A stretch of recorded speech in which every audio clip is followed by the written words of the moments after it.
माशाअल्लाह सुबहान अल्लाह, मौलाना ज़ाकिरुल क़ादरी साहब क़िबला का बहुत पुराना बयान है। मैं आपको भी सुनवाता हूँ और आपसे गुजारिश है इसको सुनने के बाद आप दूसरों तक शेयर करें और हमारा सेंट अली चैनल को लाइक सब्सक्राइब ज़रूर करें। ये बयान सुनिए। इस्लाम को रोका जाए, इस्लाम की तहरीक को रोका जाए, इस्लाम की तंजीम को रोका जाए। और मैं कहता हूँ सरजमीन राजस्थान पर अल्लामा सलीम साहब क़िबला की मौजूदगी में जो मदरसा बना है ये इनकी मर्जी से नहीं बना, मुफ्ती फैयाज की मर्जी से नहीं बना, अल्लामा यूनुस की मर्जी से नहीं बना।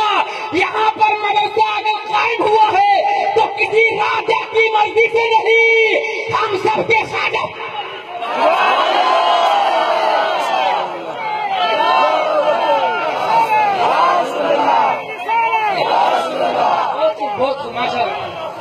ख्वाजा की मर्जी से बना है।